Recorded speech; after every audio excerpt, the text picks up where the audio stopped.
고위 수험생 여러분 반갑습니다. 전성호입니다. 여러분들 진짜 19펜스 관심 갖고 고2 때부터 벌써 열심히 이렇게 뛰시는 거 보고 정말 놀랐습니다. 그리고 3월 달에는 내신 공부하겠다고, 물론 겨울부터 시작했던 친구들인데 내신 공부하겠다고 선생님이 3월 달 고2 학생들만을 위한 내신 강의를 오픈을 했었죠. 왜냐면 교과서가 달라졌기 때문에 했었는데 그거에 관심 가져준 거 보고 저도 깜짝깜짝 놀랐는데 아주 여러분들 잘하신 거예요. 고2 때 사탐 과목에 대해서 내신 준비를 하면서 이렇게 쭉 같이 오시는 거 아주 잘한 겁니다. 그거에 대해서는 제가 좀 이따가 다시 한번 또 말씀드릴 상황이 될 것 같고요. 선생님이 구체적인 문항 해설은 안 할 겁니다. 여러분들이 궁금한 문항이 있으면 와서 질문을 하시면 돼요. 근데 과도하게 필요 이상으로 너무 의미를 부여할까 봐 선생님이 그것들 정도만 막아드리고자. 그리고 왜 이 무렵에 고2 때 사탐 공부를, 물론 국영수가 정말 중요합니다. 국영수가 국수영이죠. 국수영이 정말 중요한데 왜 이맘때 그 주요 과목을 하면서 사탐에 대해서도 적어도 내신 기간만큼은 열심히 해야 되는지 그 말씀만 간단하게 드리고 선생님이 마무리하려고 합니다. 일단 필요 이상으로 의미를 두지 마세요. 실제로 선생님이 카카오톡이나 뭐 인스타그램이나 아니면 페북 이런 것들을 통해서 학생들한테 주로 말한 건 카톡 플러스 친구하고 페북이었는데 인스타까지도 하고 있는데 친구들한테 이렇게 고민이 왔어요. 막 얘기를 하다 보니까 좀 이상한 거야. 이번 시험 어떻게 될지 모르겠어요. 진도가 어디까지인데 그러는 수가 좀 스승이 이상했어. 뭐가 이상했냐? 고3들은 모의고사 진도가 없거든요. 전범이에요.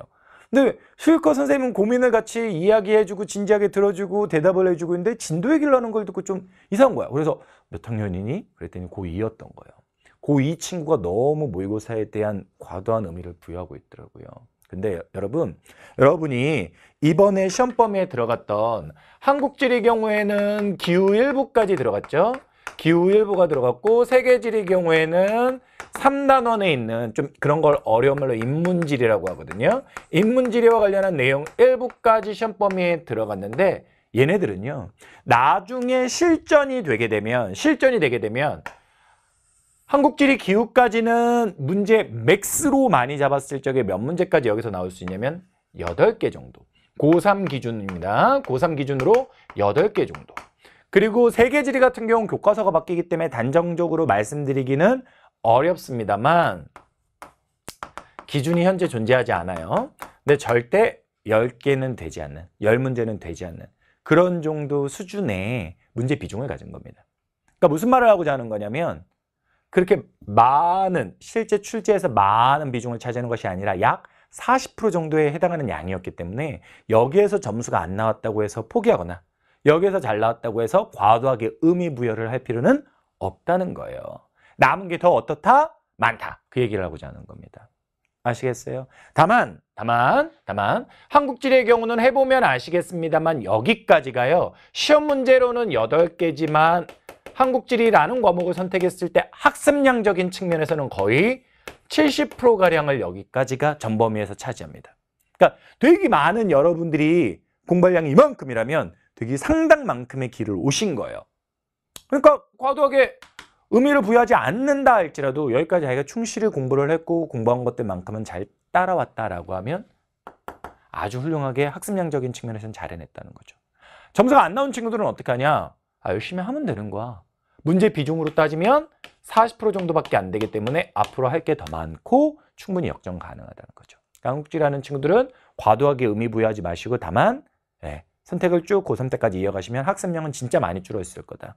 물론 자료의 질이나 이런 것들은 더 어려워지겠지만 그 말씀을 드리고 싶은 거고요. 세지의 경우는 비교가 불가능합니다. 왜냐하면 현재 고3 기준으로 해서 시험을 본 적이 없기 때문에. 근데 이게 있어요. 뭐가 있냐면 이 뒷부분 범위가 4단원부터 뭐냐면 기존 선배들이 배우지 않았던 지역지리 파트라는 거예요. 근데 세계지리를 가르치고 세계지리에 관심을 갖는 선생님들께 공통적으로 가지고 있는 공유하는 생각은 뭐냐면 이 부분이 교과서에서 새롭게 들어왔는데 이 부분을 가지고 만약에 문제 난이도를 지역적으로 해서 높이게 되면 세계지리는 선택자가 확 급감하게 될 거라는 겁니다. 그래서 최대한 3단원까지 배운 내용, 여러분들 이번 시험범위였던 겁니다. 여기까지 배운 내용들을 가지고 뒷부분들도 풀릴 수 있게끔 그렇게 출제를 하자라는 게 일반적인 사람들의 지리 관련된 선생님들의 생각입니다. 따라서 실제 출제 비중은 얼마가 될지 모르겠으나 학습량적인 측면에서는 진짜 많은 것들을 여러분들이 커버한 것이다.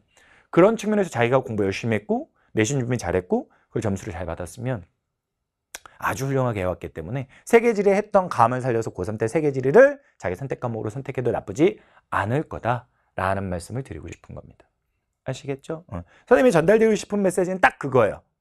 공통적으로 뭐 점수에 과도한 의미를 부여하지는 말아라. 잘 본 친구들 속된 말로 깝칠 이유가 없다. 왜냐면 출제 빈도에서는 출제 그 비중에서는 좀 작으니까. 하지만 어떤 측면이 있다? 학습량적인 측면에서 매우 높은 비중을 차지하기 때문에 여기까지 잘 따라왔으면 매우 좋은 거다.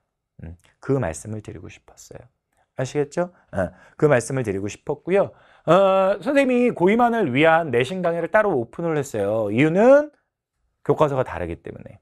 근데 고2 때 내신, 선생님이 이제 대치동에서 고3들은 현강을 잘 안 합니다만 고2 내신 현강을 선생님이 열심히 해주고 있는데 그 이유가 뭐냐면 고2 때 내신을 잘해두게 되면 고3 때 사탐 과목 선택의 폭이 어마어마하게 늘어납니다. 근데 이제 지리 같은 경우는 누구한테 배웠냐에 따라서 학습량이 어마어마하게 달라질 수 있는데 그냥 단편적인 자꾸 학생들이 암기 과목으로만 생각하더라고. 선생님은 근데 그 편견을 깨주고 싶었어. 그래서 이유 있는 암기다, 이해가 바탕이 된 암기다 라는 걸 여러분들과 공감하고 그렇게 해서 잘 기초를 다져두면 고3 때 진짜 편하게 갈 수 있거든. 그래서 선생님은 그런 여러분들의 지리에 대해서 잘못된 편견을 가질 수 있는 부분을 없애고 싶어서 고2한테 지금 진짜 공을 많이 들이고 있고 고3만큼 선생님이 소중하게 생각하고 있는데 여러분들도 고3 때 더 넓은 선택의 폭을 갖기 위해서는 고2 때 내신 관리 매우 중요하고 그중에서 고2 때 지리 과목이 있다면 한 번쯤은 관심 갖고 강의를 들어보시면 아마 어마어마한 퀄리티를 느낄 수 있고 다르다라는 걸 느낄 수 있을 겁니다. 아시겠죠? 선생님은 그 말씀을 드리고 싶었습니다. 자, 너무 뻔한 얘기일 수도 있는데요. 개인마다 고민들이 있을 거예요. 그리고 어떻게 방향을 잡아가야 될지에 대한 그런 생각들도 있을 겁니다. 선생님이 같이 공감해 드릴 테니까 게시판, 인스타그램, 페북, 카톡 플러스 친구 전성호 검색하시거나 선생님 게시판으로 들어오셔서 질문해 주시면 되겠습니다. 아시겠죠?